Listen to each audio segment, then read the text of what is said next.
professionals, this is Utkarsh Rai and today I am going to talk about 9 money mantras in the times of longer lifespan and shorter career. I knew a few people who took premature retirement in their 40s thinking that their corpus will be sufficient and they started looking for a job in their late 50s. Then there are some who at the peak of their personal expenses like kids' higher education and parents' medical bill lost their job.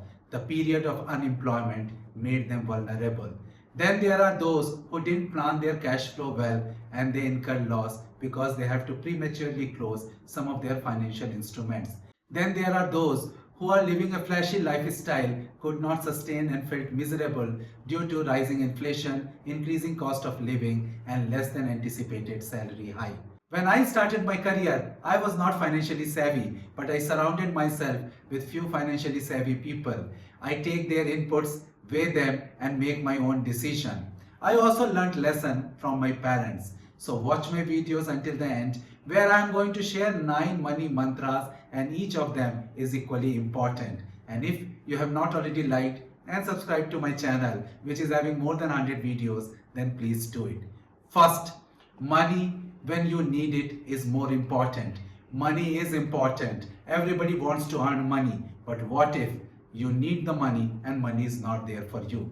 I met a good number of retired people who are sitting on pile of money but they repent not having money when they actually needed it for better education of their kids, to live in a spacious house when the kids were growing up, or to have traveled internationally when they were healthier.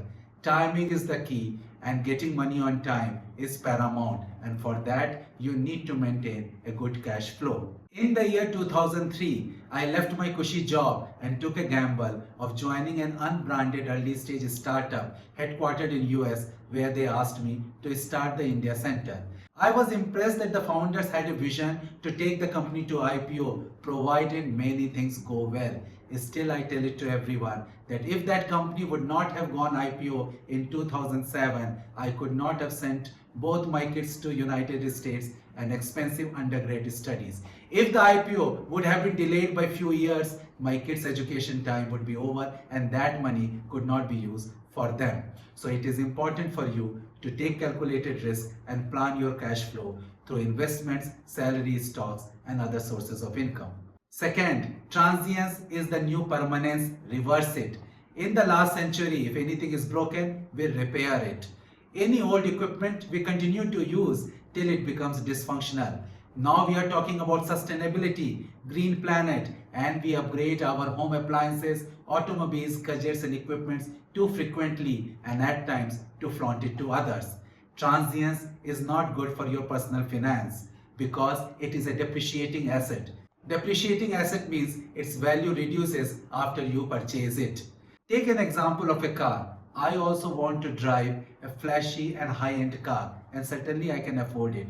But whenever I want to buy it, I think it's better to spend time on domestic and international travel because I am going to learn more about history and culture and that knowledge will be with me. So I prefer to take travel rather than invest in car. And with that, I normally change my car every 7 or 8 years. But what about those who are mad about cars? I knew a person who will take test drive of various cars, take pictures with them and know their features inside out, and then they narrow down to one car. And when the time comes for them to buy the car, they will tell themselves, let's wait for the better model with better set of features. By doing this, they satiate their urge to buy a new car and also save money by pushing the decision. Third, focus on wealth, not on richness. People normally tend to judge other social status by their visible money, by their flashy, latest, depreciating assets. This is called richness. Wealth is something which is not visible, but it grows with time. For your financial health, it is better you should focus on wealth, which is going to give you mental peace and freedom. People have urged towards richness because by that they will announce the society that they have arrived or they want to be treated well.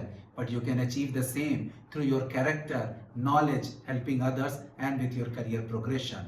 So always maintain a lifestyle which is one notch below what you can afford, because in changing times there are times when your hands will be tight and you will not be able to maintain that lifestyle, and that will be painful. Say for example, whatever you are earning 3 to 4 years back, your lifestyle should reflect that earning, not the latest one. It does not mean you should be miser, it just means that you should be solid rather than flashy. Fourth, keep on earning even while sleeping. Shun the mindset that I will amass a lot of wealth, retire and enjoy. I have two simple mantras. I want to enjoy on a daily basis on the activities which I undertake and the time where I spend. And second, I will not dig into my savings, but I will continue to earn till the age of 75 or 80. Even in Sanskrit, there is a shlok which talks about 6 components of happiness. Two of them are Arthagamo Nityam, means you should have a steady flow of income. And second, Arthakari Chavidya, means you should have a knowledge which will give you money. So why don't you have a mindset where you can learn, work, earn and enjoy? In this digital age, you can also earn while you are sleeping, because someone will be consuming your digital content while you are sleeping, be it video, podcast or tutorial. Fifth, diversify your portfolio. I knew a person whose company got acquired by another company. He was having a good number of stocks, he made a good money. And what he did, he put all that money into the stock market, and after a year, the stock market crashed and he was back to where he was. One decision which he did well is that he purchased an apartment. So you must diversify your portfolio from low risk to high risk, from movable to immovable, depending upon your age group, risk appetite and your source of income. Sixth, loans and debts. I know few professionals who are always under loan. They take one loan and then finish it, and then they take another loan, and with that they buy real estate. I ask them, why do you do that? They say that it forces them to save money, and with that they are able to pay EMI and also build their assets. So some of them are asking how much loan one should take. Even banks give 4 to 5 years of your annual income worth of loan. But as a rule of thumb, here is my suggestion. You should take that much amount of loan, which in the case of eventuality, you can pay from your savings, provident fund and other instruments. Seventh, take insurance. I met my philosopher friend after a good number of years. He sounded happy and contented. He said he had taken a high premium medical insurance policy to take care of his future medical challenges. He had also taken a high premium life insurance policy so that his family could get that money in case something happens to him. And if everything goes well, then he is going to get a lump sum money after a good number of years. He also said that he had taken an annuity monthly pension which is going to sustain his monthly expenses in case if he loses his job. Companies do provide medical insurance, but because of the uncertainties in the employability, you might be running out of medical insurance. So it is better, if you are crossing the age of 35, you should have your own medical insurance policy, personal. Start with a small premium and then grow it, which is going to provide you the continuity. Eighth, alternative source of income. In these uncertain times, you must have an alternative source of income.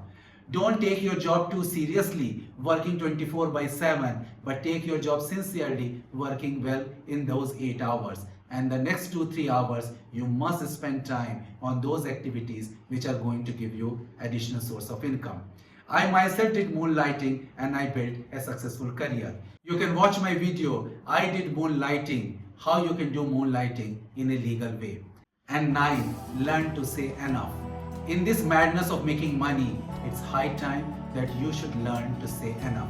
Enough does not mean that you will stop making money. Enough means there has to be a satisfaction.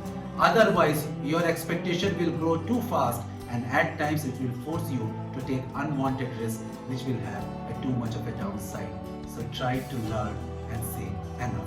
So professionals, these 9 money mantras, I am hopeful that it is going to help you in your personal finance. And I hope you like this video.